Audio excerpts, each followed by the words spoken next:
Todos os dias eu quero louvar as maravilhas de teu grande amor.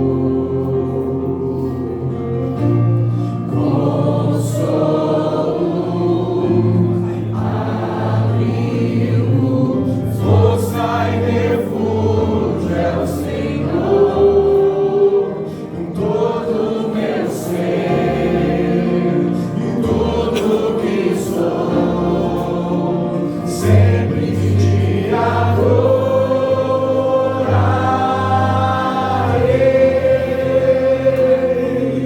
Aclame ao Senhor toda a terra e cantemos poder, majestade, louvores ao Rei. Montanhas se prostrem e rujam os mares ao som de teu nome.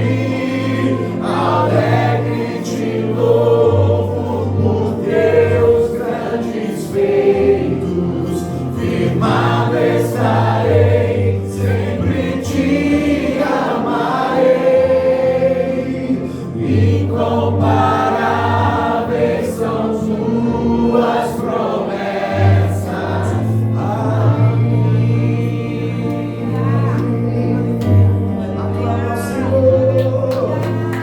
Aclame ao Senhor toda a terra e cantemos poder, majestade, louvores ao Rei. Montanhas se prostrem e rujam os mares ao som de teu nome.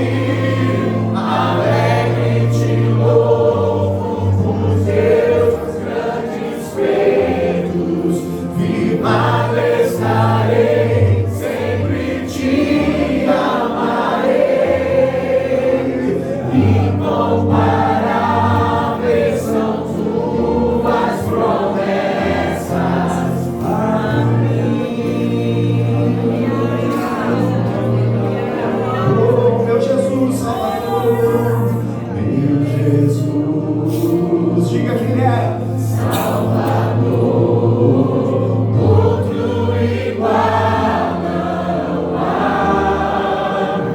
Todos os dias eu quero louvar as maravilhas de Deus.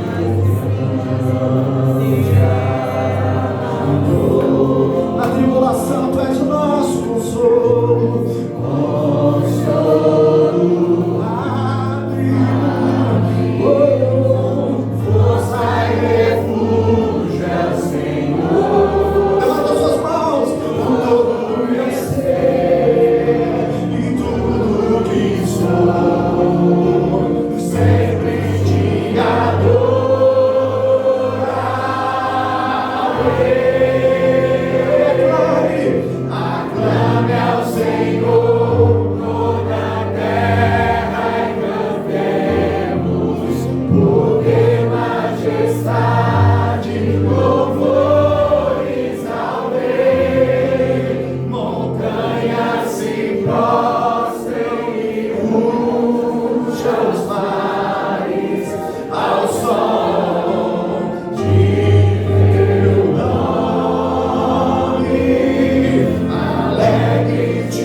direção de abençoar o solo argentino. Já saiu bênção até para quem não estava aqui já.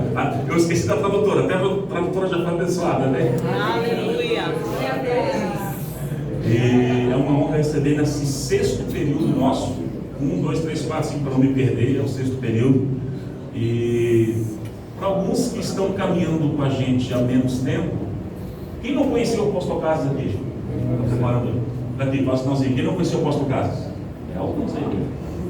Somente os filhos mais distantes, né? Mentezinho pro céu, né? O apóstolo Casas é meu pastor, me pastoreia já. Deixa pra lá. Há muito tempo, amém? Quase umas 2 décadas dele, né? Que cuida da minha vida, cuida do meu coração, cuida da minha casa. Está junto aqui o pastor Fábio, um dos irmãos mais novos, né? Pastor Fábio queridão, está hoje lá na cena, né? Bração direito do apóstolo Casas lá na cena. E é uma alegria receber. Tem que ser o Juninho ali atrás, não? Seu Juninho, você vai entender depois. Seu Juninho. É uma honra receber meu paizão aqui, bem? Todo retiro nosso de pastores, a voz do vô aí, né? Para alguns, tem que estar presente, né, irmãos? Tem que estar presente. Vamos dar essas mãos para cá. Pai, muito obrigado por receber o pastor Casas aqui, o pastor Casas nessa manhã. Pai espiritual sobre a minha vida, sobre a minha casa, a minha família. E eu sei que também uma voz de referência para todos que estão aqui, inclusive aqueles que estão conhecendo a partir de hoje. Muito obrigado. Abençoamos a vida do meu pastor, sua esposa, seus filhos, o ministério, e abrimos o nosso coração para receber tudo aquilo que o Senhor tem através da vida dele nesta manhã para as nossas casas e ministérios. Em nome de Jesus. Amém.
estendeu as suas mãos.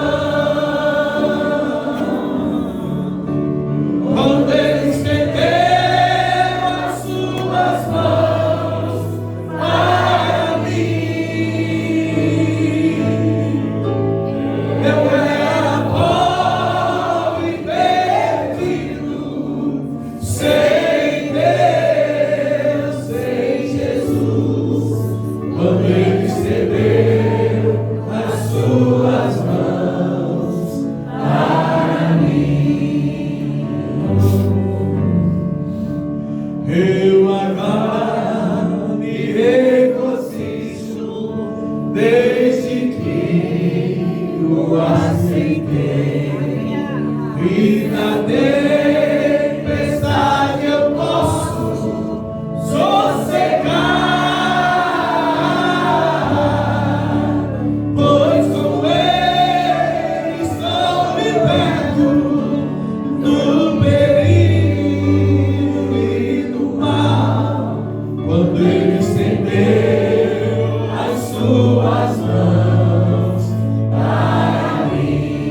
Quando Jesus diga, quando Jesus estendeu a sua mão, quando Ele estendeu as suas mãos para mim, eu era pobre, perdido, sem Deus, sem Jesus. Quando Ele estendeu as suas mãos para mim. Amém! Aleluia!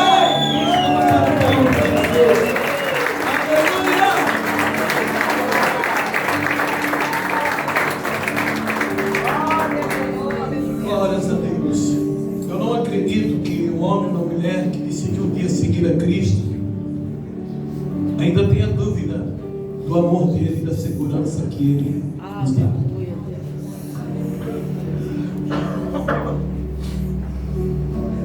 Mas mesmo assim, tem dias em que nossos pés parecem não terem forças para continuar. Mesmo assim, tem dias em que parece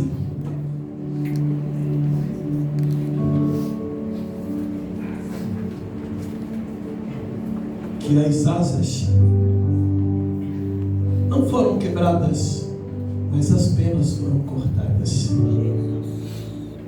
E você faz força, e você faz força, e parece que não decola. Você ainda olha, suas asas estão aí. Você olha, você não tem forças e disposição para continuar. Mas eu lembro bem, minha mamãe criava galinhas em casa, e para que elas não fugissem, nós cortávamos as penas delas. E elas faziam forças e não conseguiam se levantar.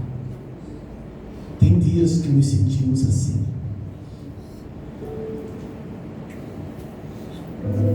Tem uma folha de A4 para mim, em branco.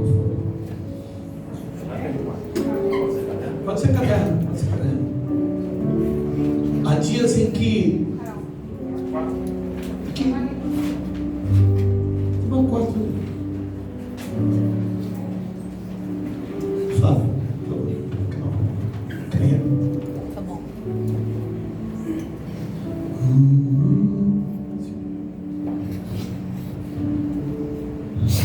Deus nos dá uma vida pura e plena para vivermos.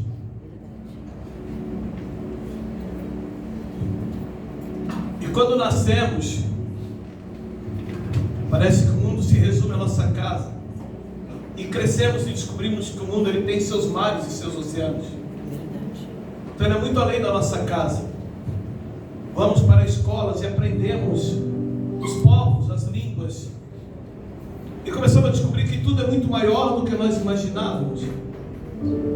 E agora nós mesmos começamos a sonhar com o mundo, com as conquistas, até os desaneios da mente. ou até com as promessas e as profecias que recebemos. E chega um dia em que nós mesmos agora queremos ter destino, queremos constituir a nossa fortaleza, a nossa casa. E quando encontramos a pessoa certa, formamos uma família, e os dois agora começam a sonhar juntos, para que aqueles sonhos até de crianças, de jovem, comecem a se realizar, e os dois agora se apoiam. No livro de Eclesiastes diz que não é bom que o homem ande só. E quando você acha a pessoa certa, ela começa a acreditar em você e nos seus sonhos, e você começa a acreditar nela. E os dois juntos agora, eles começam a vislumbrar um ministério pujante. As nações nos esperam. A minha cidade me aguarda. E eu me sinto tão poderoso, tão empoderado, porque agora eu tenho uma promessa, eu tenho uma visão, eu tenho quem me apoie, e eu posso viver tudo aquilo que eu creio. Mas ninguém espera um dia receber a notícia que alguém que você ama acabou perdendo a vida. Ninguém aprende, por mais velho que seja no ministério, a lidar com bodes. Ninguém espera um dia errar, mesmo tendo cobrado tanto a verdade de todos. Ninguém espera um dia ver que os seus sonhos, que eram tão lindos, começam, parece que, escapar de sua mão. E chegam dias em que você ainda tem uma história, tem uma visão, tem sonhos, mas não tem mais condições de seguir. São dias em que parece que tudo se acabou. São dias em que parece que é mais fácil recuar, se esconder e esperar o dia de Cristo. Só que Ele prometeu que seria conosco até o final dos dias. Ele falou que o Espírito dele se aperfeiçoava na nossa fraqueza. Então eu quero que tu lembre que para os dias mais escuros da tua vida, do teu ministério, Deus enviou Jesus. Aleluia. Deus enviou Jesus. Portanto, não perca a visão, a fé, nem sequer a esperança, porque as penas vão crescer. Aleluia. Elas vão crescer. Não importa se elas foram cortadas, elas vão crescer. Não importa se elas foram cortadas, elas vão voltar a crescer. Aleluia. Deus, Ele não abandona os seus. Ele nunca deixou os seus filhos sozinhos. Aleluia. Ele nunca virou as costas para os seus. Ele os levou até os cativeiros, mas Ele os acompanhou até os cativeiros. Deus entra na prisão com seus filhos. Ele estava com Daniel na cova, ele estava com Jonas o peixe, ele estava com José no Egito. Entenda que tudo faz parte do processo aonde Deus quer te levar. Pois o apóstolo Paulo declarou que a nossa breve e momentânea tribulação não dá de se comparar com o peso da glória que está por vir.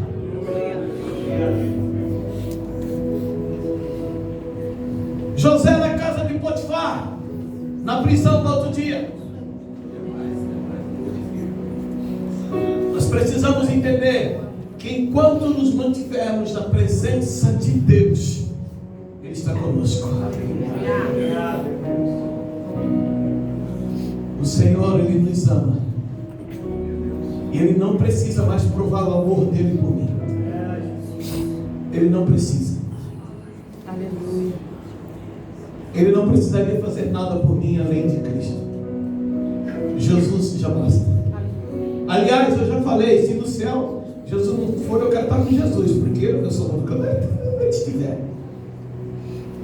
precisamos começar a dar lugar para a sua palavra, crédito ao que ele falou, não para as guerras da mente, nem para a voz do inimigo.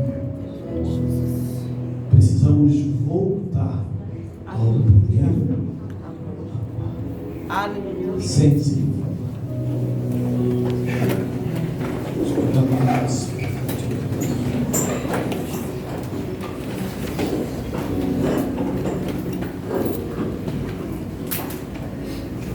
Nós não podemos ser permissivos com o pecado nem com o erro. Mas por outro lado, eles não podem nos abalar.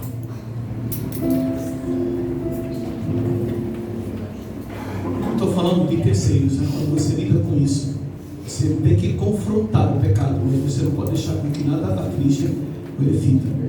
Nós precisamos manter firme. Amém? Deixa eu começar agora. Bom dia, queridos. Tudo bem? Você, meu tradutor. Buenos dias. Hola, que tal? Eu sei, falando aqui. Eu tenho japonês, não? Ohayou, hi, que desu ka? Alemão, guten Morgen, my friend. Wie geht's? Alles gut, ja? Tem alemão aí? Guten Morgen. Wie geht's? Alles gut? Alles gut. Alles precisa. Nein, alles gut. Alles gut.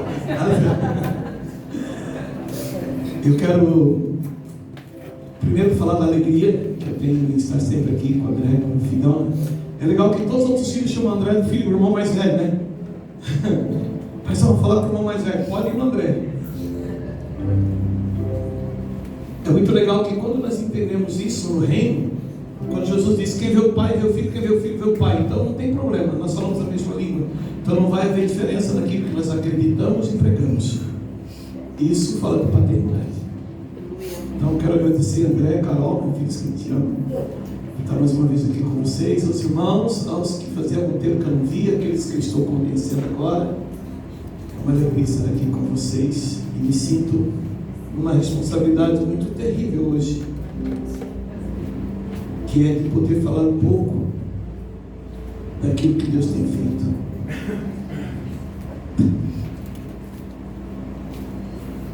Sabe quando você está tentando ir para um lugar e o Espírito Santo não está deixando tu ir? Estou tentando ir para um lugar e ele está puxando para o outro.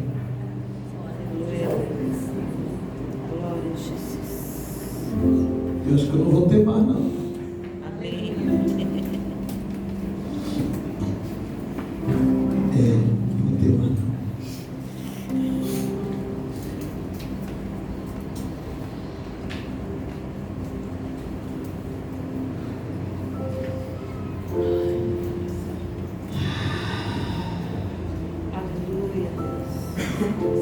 Gênesis capítulo 25.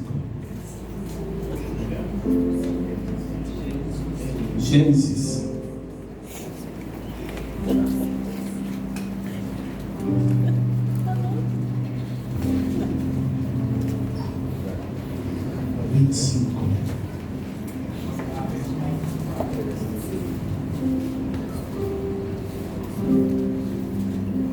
Versículo 29, verso 29, verso 30.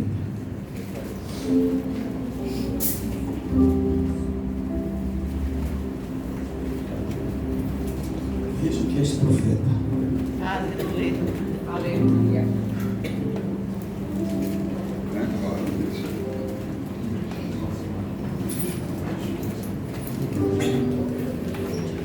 Irmãos, porque assim, qual é o problema do Evangelho? O problema do Evangelho é quando ele se torna clichê. O problema do Evangelho é quando ele se torna redundante. E qual que é o problema da redundância? A redundância, ela não acrescenta nada e ela ocupa tempo. E tempo, ele é vida. Por isso que eu não suporto deixar alguém esperando por mim quando eu marco um horário. Porque eu estou gastando a vida daquela pessoa de forma desnecessária. Assim como eu odeio quando alguém me deixa esperando com horário marcado. Por isso eu gosto que quando uma pessoa se atrasa no horário que marcou comigo, eu gosto que ela se justifique. Então a redundância ela é perigosa, porque quando o evangelho se torna clichê, nós estamos entrando numa seara onde ninguém mais está preocupado com a revelação, com o que o Espírito está querendo falar às igrejas. E a palavra diz: quem tem ouvidos, ouça o que o Espírito diz às igrejas. Então nós precisamos estar atentos ao que Deus está falando. Há poucos dias eu estava falando no retiro de homens lá em Curitibanos, no oeste do estado, e eu fui falar sobre Davi, Betseba e Urias. Então nós precisamos entender que Davi errou porque no ano em que os reis iam para a guerra, Davi ficou em casa, correto? Mas Urias também foi permissivo. Ele era um cara tão focado no trabalho que ele esqueceu da sua casa, ao ponto de que quando o rei traz ele para deitar com Betseba, imagina um homem casado com uma mulher linda. Então ele corrompeu princípios, ele não guardou a sua casa, ele quis guardar o seu reino, que não era dele. O reino pertencia a Deus e a Davi como rei. Então é igual o pastor quando ele quer ser o esposo da igreja, ele é esposo da mulher em casa, não da igreja. Então quando a tua esposa tem menos importância do que o ministério que você cuida, você colocou em risco o teu casamento. Nós temos que sair da redundância e entender que Urias também foi permissivo. Pastor, mas se ele fosse para a casa dele e ele deitasse com ela, o filho ele ia achar que é dele. Mas eu lhe pergunto, e se Urias nos dias de folga na guerra ele desse deitar com Betseba, tu acha que ela tinha ido deitar com Davi? Ela também estava carente. Se você ler o texto, você vai ver bem direitinho assim: e Davi mandou chamar Betseba, e Betseba entrou a Davi. Não foi Davi que foi nela, ela foi a Davi. E o texto diz: e tendo acabado os dias da sua imundície, ela deitou-se com ele. Quer dizer, tinha acabado o ciclo menstrual, ela estava no período fértil, ela sabia que ia engravidar. Eu lhe pergunto, qual era o nome do filho de Urias com Betseba? Qual era o nome do menino? Não, o filho de Urias com Betseba, qual era o nome do filho? Sabe por que não tem nome? Porque nem o filho Urias fez nela.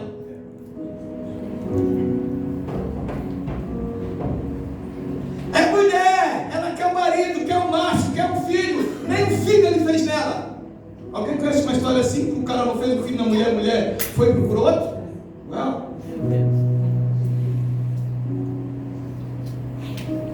Nós precisamos entender que há uma responsabilidade sobre nós.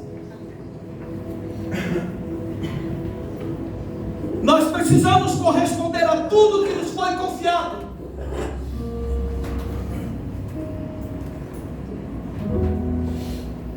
Betseba queria um filho, queria um marido presente, e Urias não dava nada disso para ela. Desculpa a expressão, vai saber se ele gostava mesmo, porque ela era uma mulher linda. A Bíblia diz que ela era linda aos olhos. Então o homem é a glória de Deus, a mulher é a glória do homem. Então ela era uma mulher que atraía os olhares dos homens pela beleza. Não estou falando de cobiça, não estou falando de imundície sexual, estou falando de beleza. A beleza dela era atraente. E agora o marido casado com ela, a Bíblia não diz quanto tempo, mas pelo escalão que ele tinha dentro do exército, ele já era um homem de mais de 40 anos de idade, provavelmente, ou 35 anos. Já devia ser casado com ela há alguns anos. Havia uma deficiência que não foi exposta, que a gente não vê ninguém falando. Aí, cara, imagina ser casado com o mesmo homem 10 anos, não te dá um filho, e quando você precisa não está presente. A Bíblia Sagrada ela diz, ela ensina que o homem foi feito do pó da terra. O homem foi feito do barro. Então você pega uma bola de barro, uma pelota de barro, e você coloca num canto da casa e deixa ela de lado. Aquela bola de barro ela vai secando, e deles, quanto mais passa os anos, mais dura ela vai ficando. Quer dizer, o homem, quando é deixado de lado, o seu coração vai crescendo, ele vai ficando grosso, ele vai ficando ríspido. O homem, quando não é suprido, quando ele não é atendido, quando ele não é amado, quando não é suprido as suas necessidades, ele vai ficando duro, vai ficando grosso. Meu irmão, quando ele estiver muito duro, é porque tu sabe disso, tu é burra, tu deixa te maltratar porque você não faz o que ele gostaria. Desculpa a expressão, mas é bem por aí, pronto. É a verdade. É a verdade. Eu tenho que pregar uma historinha, eu tenho que ser redundante. Olha, vocês têm que namorar. Vocês não têm, vocês são obrigados, é a palavra. É a palavra. E olha, e o leão, quando passa um cordeiro, o leão não mata um cordeiro se ele estiver com a barriga cheia. Ele não é assassino, ele só caça quando está com fome. Nenhum leão, depois de estar com o ventre cheio, ele pode pastar junto com as gazelas. Ele não dá nem bola porque ele está suprido. Então, se ele está olhando para fora, porque está faltando dentro. Nós precisamos começar a nos responsabilizar.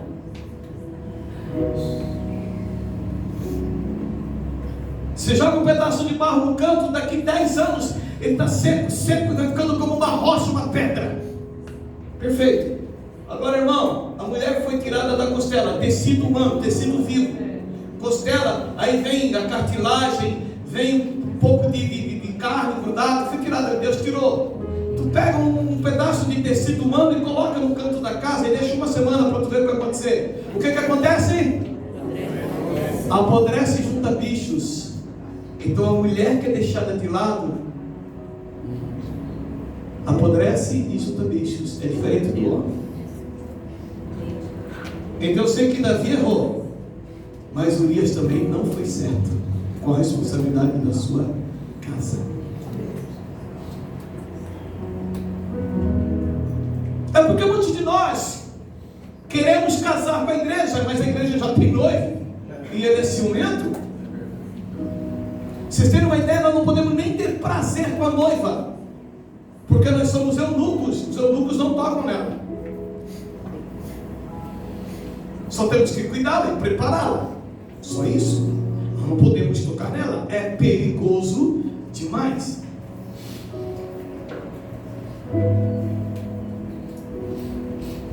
Se nós estivéssemos num ambiente profético, onde Deus revelasse os pensamentos, não que Ele não revele, Ele revela com um propósito, mas se Deus abrisse todos os pensamentos agora, que todo mundo começasse a ouvir o pensamento um do outro, o que estaria ouvindo de você e do seu cônjuge agora?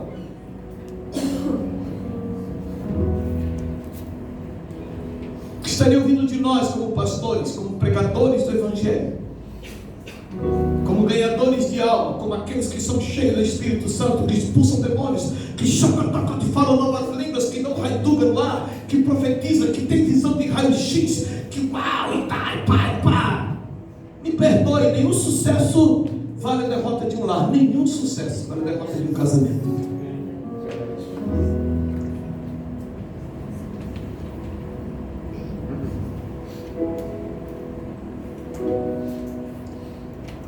Você sabe que quando você é muito feliz no seu casamento, você tem que ver se a pessoa que está com você também está feliz. Porque provavelmente você anulou ela. E ela, por medo e por temor à palavra, ela agora faz o que você quer, mas ela já está anulada. São homens que desejam crescer e a esposa é nada, é nula, é aniquilada ao seu lado. São mulheres que desejam avançar, mas o homem agora é só um apoiador, não é mais nada. São pessoas que elas servem somente, elas existem somente para servir. Elas não são servidas dentro do relacionamento. Isso é triste.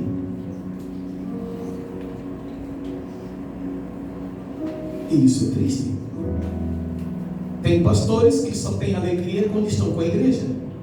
Existem homens de Deus que eles não gostam de voltar para casa. Não gostam, pastor Acalão. Porque quando eles voltam para casa, filha, o nível de murmuração, de reclamação e de cobrança é tanto que ele prefere ouvir o pecado de todos os prostitutos da cidade, de todos os homossexuais, de todos os ladrões. Ele prefere ouvir, porque quando está vindo de fora, não é algo dentro, mas quando vem da sua casa, algo que lhe afeta, e ele não tem mais prazer na sua família. E agora o pagar as contas é uma obrigação, não é uma alegria. O ter relação sexual agora é uma obrigação, não é mais um prazer.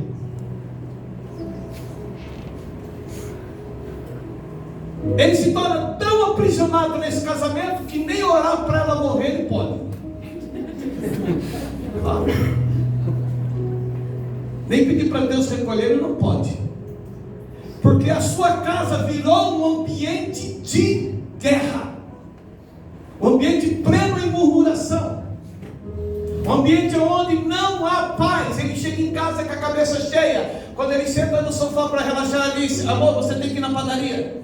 E parece que chegou um cara que estava passeando o dia todo na rua, sem fazer nada, contando historinha, jogando sinuca no boteco, bebendo uma cerveja, e agora ele chegou em casa, vai na padaria buscar pão.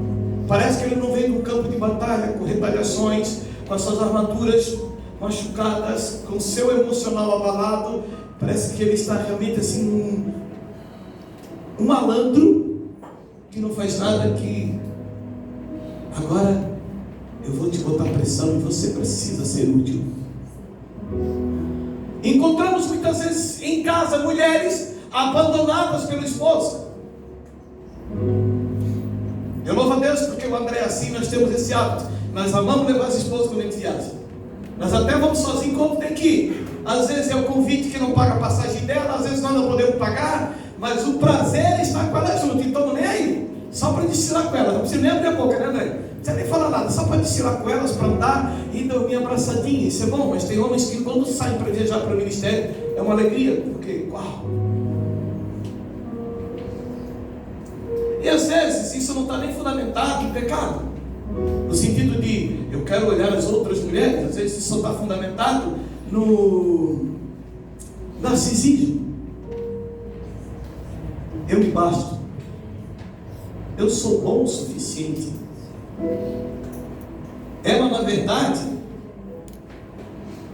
ela é necessária, mas ela não é o meu propósito, muito menos o meu prazer. Ela é necessária.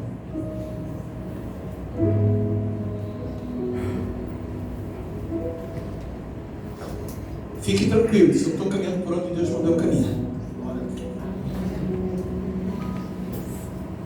Nós nos equivocamos nos pastoreios da nossa casa. Falhamos com os de dentro.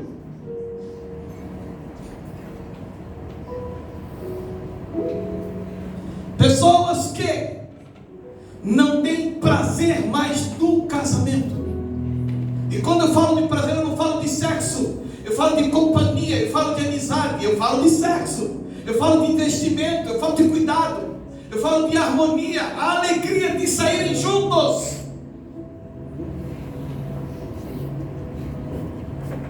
E muitos homens adotaram uma técnica maravilhosa, que funciona perfeitamente, porém, ela foi sancionada ou criada pelo diabo. A técnica do silêncio. Fico calado, deixa ela falar à vontade, pronto. Se eu não abrir a boca, não há confusão, não tem guerra. E esses homens, quando lá fora eles falam muito, eles conversam, aconselham, eles riem. Quando chega dentro de casa, eles... é quase sinal de Libras.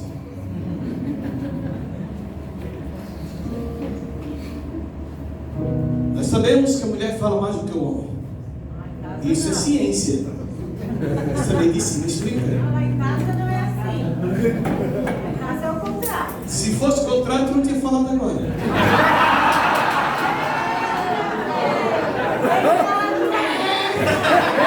Dá fora aí, irmão! Dá fora! Tô brincando.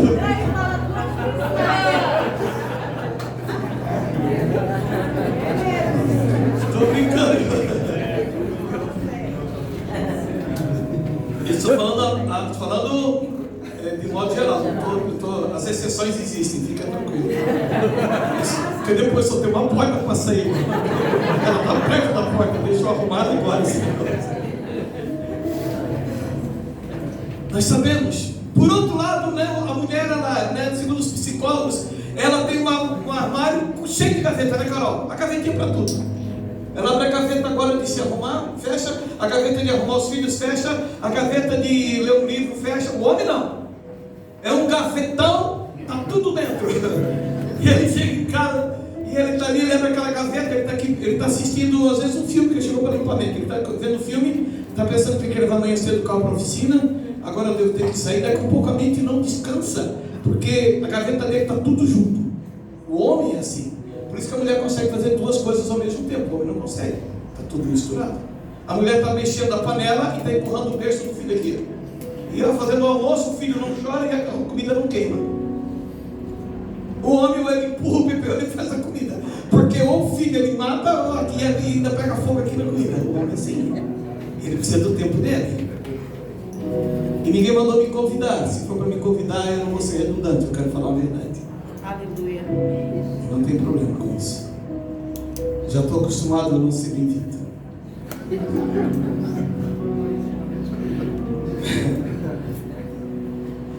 Nos tornamos pessoas que no final da história, no meio do caminho, pastor Fábio, sabe o que se torna um prazer da casa? Pastor, los hijos. Só tenho meu hijo, eu também. Ele com papá, dá um abraço. Por favor, um beso. Mi hija linda, muy hermosa. E a mulher? Quando é isso?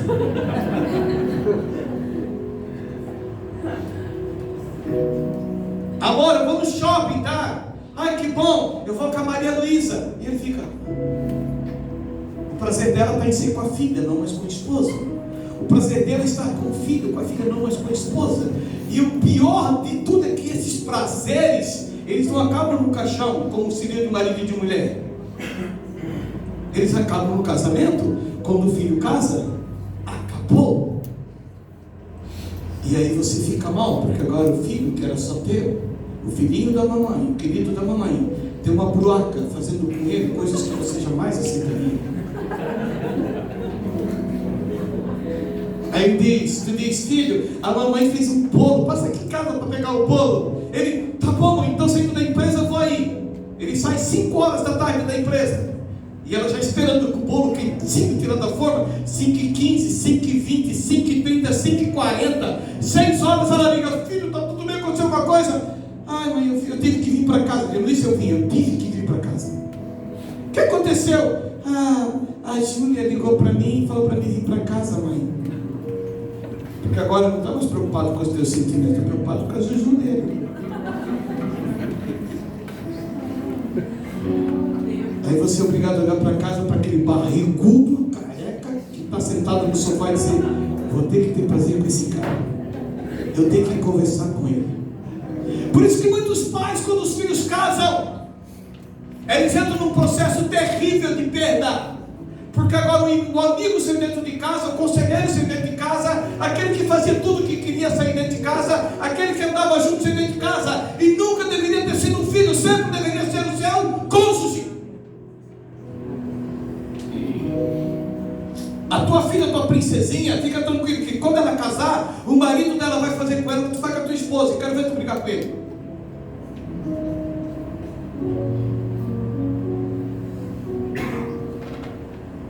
Nós precisamos guerrear contra fortalezas da mente que tem nos impedido de olhar para dentro de casa.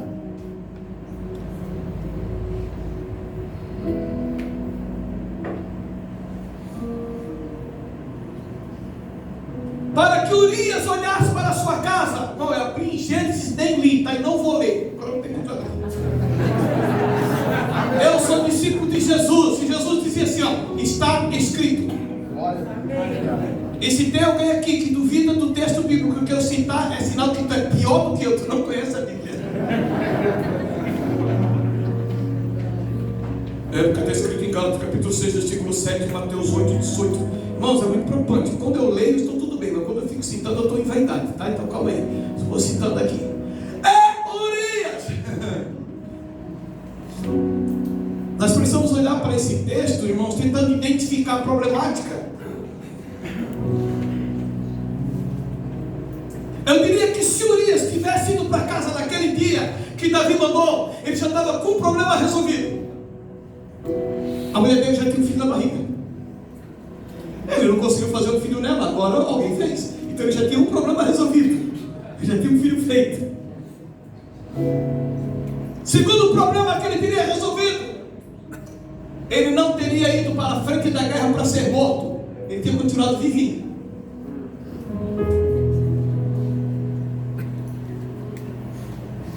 E tu acha que Deus, que depois que Davi assumiu Betseba, agora sim, ela viúva e ele com ela, o Deus que fez aquele filho ser abortado, aliás, morrer depois de nascido, aquele Deus que fez aquele filho morrer para que Davi expiasse o seu pecado e veio a consequência do pecado na verdade. Tu acha que o mesmo Deus que fez isso não aconteceria quando Betseba ganhasse o filho, casada com Urias? Tu acha que Deus deixaria oculto esse pecado? Não deixaria. Só que os sinais apontavam para um homem que não cuidou da sua casa e que não se voltou para ela quando teve oportunidades. A Bíblia Sagrada não fala dos clamores dessa mulher, mas com certeza não foi a primeira vez que ele trocou o serviço pela família ou pela esposa. Até porque homens casam com mulheres bonitas como troféu e tem elas como propriedade, e não agora como alguém que está ali como ajudadora e como alguém que está ali para lhe dar filhos, lhe dar uma sequência de vida e tornar a sua vida plena. Ela é uma propriedade, é um troféu. E me perdoe, eu quando conheci minha mulher tinha 15 anos, era linda, a primeira coisa que eu fiz dela foi um filho. E nós éramos só noivos ainda, irmãos. Eu peguei, eu errei, eu ia casar, mas já fiz um filho para garantir. Os meus 3 filhos nasceram em Brusque, na cidade de Brusque. Doutor Antônio Moser, quem que já ouviu falar do Doutor Antônio Moser em Brusque? Que ele é o meu pai, para nós foi o pai. E a minha mulher sempre, né? Que mulherão, linda mulherão, né? Pequenininha, mas linda. No 3º filho, que quando nós entramos, já fazia 5 anos que tinha nascido o segundo, que era a Nicole. E agora a grávida, quando fomos lá primeiro pré-natal, quando nós entramos, ele reconheceu. Ele olhou para ela e disse assim: você é aqui de novo? Ela riu, e ele olhou para ela, era muito engraçado, né? Ele olhou para ela assim, começou a falar com ela, e disse assim: ó, só tá nós dois aqui, tá? Esse teu marido não tá. E ele disse: tá bom, filha, escuta, velho quando casa com mocinha, quer só fazer filho para elas não ir embora. Então nós vamos fazer uma laqueadura para não fazer mais filho, você ficar o 3º filho. Ele começou a falar com ela como pai. E eu comecei a rir, eu disse assim: esse cara sabe tudo, claro, ela é minha, ela quer ser mãe, tem que ter filho, e nós dois estamos juntos. E hoje nós temos uma neta, está nascendo o 2º neto, porque eu entendi que a minha casa devia ser guardada por mim, não por outro.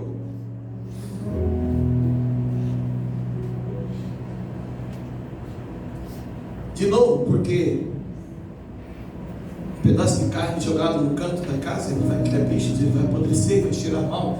E quando cheira mal, não é o problema cheirar mal, porque se cheirasse mal só para você, tu até tomava o nariz. O problema é que ele cheira mal, ele atrai os bichos em volta. Por isso que quando o Davi caminhava lá em cima no palácio, Betseba olhou e ela foi tomar banho do lado de fora. Ela fedia e ele viu, ele sentiu o cheiro da necessidade, os hormônios à flor da pele. Acabou o ciclo menstrual,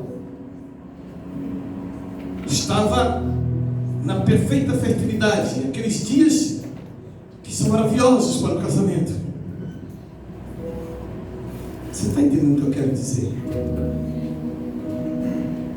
Eu não estou falando de homens que são homossexuais enrustidos dentro de um casamento. Eu estou falando de homens que casaram com a igreja e esqueceram da sua casa, casaram com os seus negócios, esqueceram da sua casa e pensam que mulher está satisfeita quando você está dando presente. E não é verdade. Estou falando de homens que precisam chegar em casa e ter alguém satisfeito para recebê-lo. Alguém que olhe para ele e respeite ele como sacerdote e diga: ele está precisando ficar sozinho. Sabe coisa gostosa? Quando chega em casa cansado. Hoje meus filhos já são 2 casados, só tem um em casa com 24 anos. Então já não tem mais esse problema. Mas antes, quando eu chegava assim, sabe, eu posso chegar em casa cansado. Ai, pai, ela vinha assim: ei, deixa o teu pai descansar, ele está precisando. Gente, aquilo é um prêmio. Ela tirava eles, voltava para o quarto, dava brinquedo. Ela deixava eu sozinho na sala com o controle da TV, ficava mudando o canal, nem sabia o que estava passando. Só a cabeça desligando de tudo, desligando. Ele deixa o papai sozinho, que ele precisa descansar. Dali 30 minutos, 40 minutos, ela podia pedir para mim o que ela quisesse. Amor, eu estava só te esperando que eu queria passear no shopping. Vamos. Pronto, eu já tinha descansado. Ainda bem que chegou em casa, me ajuda a cuidar dessas crianças que eu não aguento mais. É por isso que tem homens que param no bar antes de ir para casa. Ainda bem que chegou em casa, me ajuda. Esse cara, acho que eu estava fazendo o que na rua? Pastor, mas o trabalho de casa, ele é um trabalho incansável. Me perdoe com toda a franqueza, que falta é organização para você. Por isso que tu não dá conta do trabalho da tua casa. A tua casa é uma zona, uma bagunça, porque você não é organizada. Doeu? Vou falar de novo, você não é organizada. O problema é seu. Eu estava casado 3 meses. Eu chegava em casa, minha roupa, que eu trabalhava na empresa, que eu tinha que usar uma roupa social, minha roupa suja.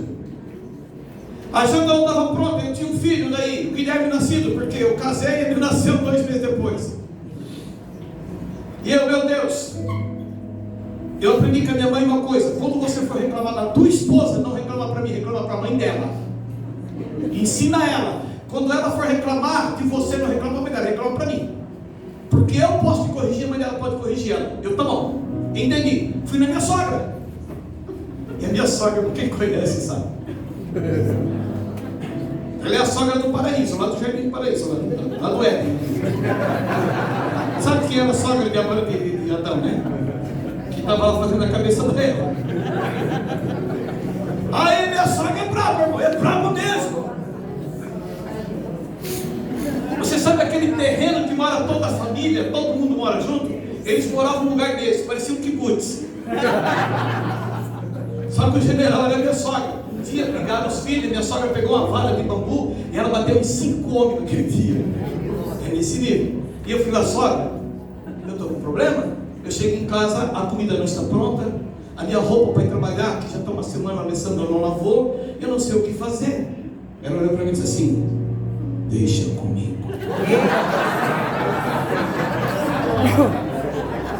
Eu só pensei assim: se ela não matou a filha até agora, então não vai matar hoje. Tá bom. Se amanhã cedo estou na sua casa, eu levantei cedo e fui trabalhar. Almocei na empresa, não voltei em casa. Quando cheguei em casa, 6:30 da tarde, pastora Carol, a casa estava um brinco, tudo arrumadinho, o Guilherme de banho tomado e a Alessandra fazendo comida. Esse Jesus, meu espírito está na minha sogra, que não esteja na minha esposa. E ela chorando. E eu entrei: oi amor, tudo bem? Dei um beijo nela, dei um beijo. Não falou nada. Passei na geladeira, papel desse tamanho na geladeira. Acordar de manhã cedo, botar a água no fogo, recolher a roupa suja, botar na máquina de lavar, fazer o café, tirar a carne do freezer. A minha sogra, irmãos, ela fez um checklist do dia. E aí sentamos para jantar e eu fiquei quieto. Eu não estava com medo, eu estava com respeito. Aí eu tive que falar: amor, me perdoa, mas eu não podia reclamar de você para minha mãe, porque minha mãe ia achar que você era uma nora má. Eu não quero que ela pense isso de você. Eu quero que minha mãe te ame, mas eu vim falar disso para a tua mãe, porque eu não sabia como fazer, até porque eu nunca limpei e organizei casa. E ela disse: eu fiquei muito triste, que minha mãe brigou comigo o dia inteiro, me xingou o dia inteiro. Mas é a tua mãe, está tudo bem. Daquele dia em diante, isso já fazem 32 anos, nunca mais tive problema ao chegar em casa. E se eu não estou olhando para dentro da minha casa, o que eu faria? Até 6 horas sair da empresa, eu parava pelo caminho, ficava com os amigos, porque eu sabia que quando eu chegasse em casa eu tinha que pegar o pia para balançar, eu tinha que ajudar a lavar roupa, eu tinha que passar o dia inteiro resolvendo problemas. E agora dentro da minha casa faltava paz e sossego. Quando ela organizou, quando eu chegava em casa, daquele dia em diante, nunca mais peguei minha esposa sem estar com banho tomado. Hoje a nossa correria, né? A gente já sabe que às vezes não dá tempo para isso, porque mudou a nossa rotina. Mas até então, enquanto eu trabalhava na vida secular, eu chegava em casa, ela e as crianças estavam de banho tomado me esperando. Durante o dia programado, vamos lá, o que vamos fazer hoje à noite? Nós vamos dar uma volta? Não, hoje eu quero descansar, então tá. O que você quer comer? Ah não, o que você quer? A gente sabe, vira uma harmonia, porque agora cada um executava o seu serviço direitinho. Ela é mulher, eu estabeleci uma mesada para ela, um valor por mês, para ela comprar batom, o que ela quisesse. Eu estabeleci, desde que casei com ela, ó, hoje ela tem um cartão, e ela tem um cartão da loja Renner. É verdade, e assim, ó, o teu limite para pagar, para me gastar por mês é esse. Ela, tá bom. Então já há 32 anos ela sabe que o dinheiro do batom dela, do cabelo dela, da unha, todo mês ela pode gastar, porque eu estou pagando. Então assim, eu criei um ambiente que ela também se sente protegida e amada.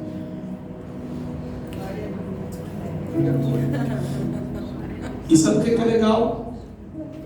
Que os anos passam e a vida conjugal, ela só melhora. Ela só melhora. Quando os filhos saem de casa, os dois entram juntos no quarto do filho. Porque quem tem filho que já casou aqui? Levanta a mão. Você não faz isso? Você não vai lá no quarto, na cama dele? Quando você volta da festa que ele foi para a lua de mel, você chega em casa, você vai lá no quarto dele, e a primeira coisa que vem na cabeça é: ele nunca mais vai dormir aqui. Aí o Espírito Santo de Deus fala assim para você: mas você não deixou seu filho no cemitério. Ele saiu de casa para lhe trazer um neto. Aí teu coração se alegra, então, uau, é verdade. Aí os dois, o marido e a mulher, olham para o outro e diz: e agora o que vamos fazer? Os filhos casaram, não estão mais em casa. Então eu já sei, amor, o que? Vamos correr pelado dentro de casa. Ah, meu Deus, porque os dois sempre foram prazer um do outro. Sempre se cuidaram. Filhos, eles têm um propósito na aliança, mas eles não vieram para a aliança para dar prazer aos pais. Não vieram para isso. Filhos existem para cumprir a palavra do Senhor, casai e multiplicai. Salmo 139, os filhos são herança do Senhor. Filhos vieram para a continuidade do reino sobre a terra. Só existem dois tipos de prazeres que o homem pode ter nessa vida, que é seguro: prazer na lei de Deus e meditar nela de noite, e prazer no seu cônjuge. Esses dois prazeres não lhe frustram, esses dois prazeres não lhe fazem mal. Esses dois prazeres sempre te deixarão feliz, ávido, novo, jovem.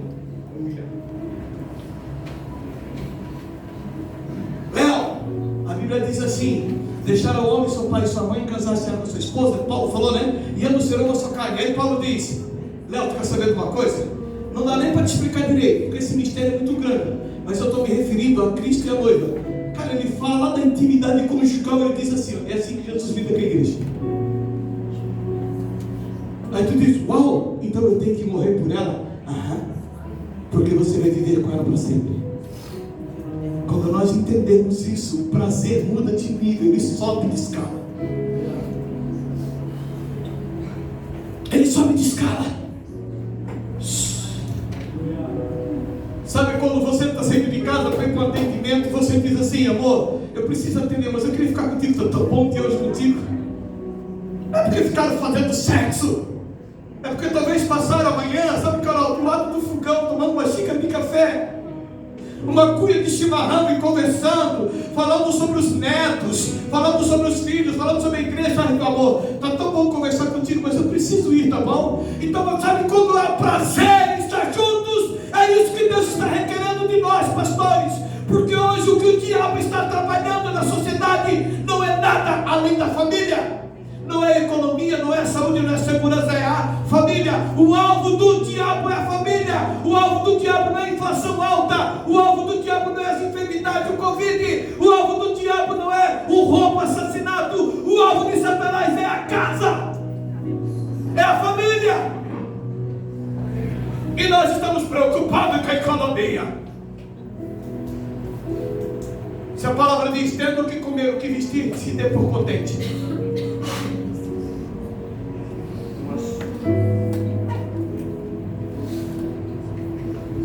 Estamos arrastando muita coisa atrás de nós. Tudo que o homem precisa para viver cabe dentro de uma mochila nas suas costas. Cabe dentro de uma mochila aqui nas costas. Tudo que ele precisa para viver.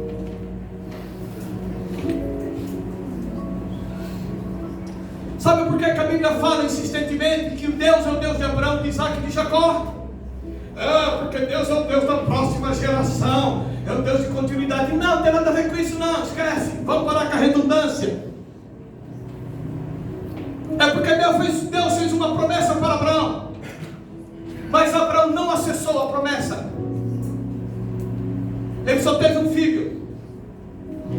Sai de Abraão, Deus renova a aliança e a promessa para Isaac. Isaac não acessou a promessa. Isaac teve 2 filhos. Agora quando chega em Jacó, a coisa muda. Jacó entendeu, André, e Jacó acessou.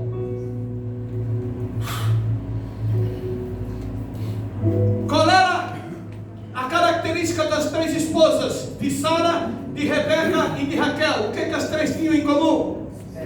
As 3 eram estéreis. Por que as 3 eram estéreis? Porque Deus não quer que o homem faça aquilo que ele já fez. Não é o seu esperma que vai fecundar o óvulo dela, é o meu poder que vai te dar um filho. Primeira coisa, precisamos entender, é a misericórdia dele que nos faz ser alguma coisa sobre a terra, cumprir suas promessas. É ele, não é nós. Abraão só teve uma esposa, só Sara. Tentou pegar Agar, fez o que fez, estamos até hoje com um problema lá no Oriente Médio. André, nós estávamos lá com um guia. O cara, quando chegou na fronteira para entrar na Jordânia, ele teve que descer o guia. Eu disse: por quê? Não, eu não posso atravessar a fronteira. Por quê? Porque se eu atravessar a fronteira, eles me matam. Só que todo dia passa mais de 12 mil palestinos para trabalhar em Jerusalém. Só que se um judeu atravessar para a Palestina, matam. Filhos de Ismael. Quer dizer que agora ele tem uma mulher fora do propósito. Deus disse: não, para com isso. Deus quer que homens que temem a Deus entendam o que ele está fazendo para que sirvam o propósito. Abraão recebe uma palavra: sai do meio da tua parentela que eu te abençoarei. Primeiro de tudo, ele não zera a conta, ele sai do meio da parentela com todo o seu dinheiro. Ele sai do meio da sua parentela com toda a sua fortuna, leva junto o seu sobrinho. Deus diz: tá bom, Abraão, tu acreditou na promessa, mas tu não zerou a conta. Vamos para frente. Gera um filho chamado Isaac. Agora, em Sara, Isaac casa com a menina que manda buscar lá no meio da parentela. Lá vem Rebeca, linda, formosa, maravilhosa, cheia de penduricalho, brincos, até piercing no nariz. Está escrito na Bíblia. É verdade, está escrito lá. Então o piercing está na Bíblia, tá, irmão? É escrito. Ela tinha, não está, apóstolo, ela tinha pingente no nariz. O problema é seu, religioso. Fique demoniado aí, não tem problema, não é discussão. Na Bíblia, não fazer nada. Aí, desculpa a brincadeira. Aí, deixa eu tomar um pouquinho de café, meu peito pesado. Isaac, ele pega toda a fortuna do seu pai, ele tem uma promessa. Pega toda a fortuna do seu pai Abraão e diz: vou viver na promessa de Deus. Isaac pega aquela fortuna e agora eu vou viver. E agora ele faz um filho, né? Que Deus dá um filho para ele, nasce 2, Esaú e Jacó. Uau! Como as estrelas seremos. E Deus não deu outra esposa para Isaac, ficou só com Rebeca, que os 2 mesmos se andaram. Porque ele não entendeu. Só quando chega em Jacó. vezes tu acha, é porque Jacó quis o direito da primogenitura. Não. É porque Deus deu condições de Jacó acreditar nele. Quem olha o direito da primogenitura, ele recebeu o direito da promessa de Abraão. Não, irmãos, me perdoe, a promessa era algo intangível. Como é que é? Abstrato, intangível. Mas ele não recebeu algo abstrato, intangível quando ele pegou a bênção de Jacó, a bênção de Isaac. Ele recebeu o direito da fortuna de Abraão, correto? Como primogênito agora que o pai abençoou, todo o dinheiro, todo o gado, todos os servos, todos os escravos, tudo que era de Isaac pertencia a Jacó. O que ele faz? Ele zera a conta. É uma promessa: tu vai me fazer grande, tu vai me prosperar, meus termos não terão fronteira, meu povo vai crescer. Vai, então tá bom. Ele sai de casa com um bornaco, um pedaço de pão, um copo d'água, uma garrafinha d'água, e ele sai aquilo de casa, deixa tudo para trás, porque ele acreditou numa promessa. Homens que fizeram a conta, eles olham para o futuro, eles dizem: daqui para frente eu farei diferente. Como diz aquele hino de Roberto Carlos: daqui para frente tudo vai ser diferente. Ele zera, Jacó, ele zera a conta, ele abre mão da fortuna que ele tinha direito, e ele para em Betel.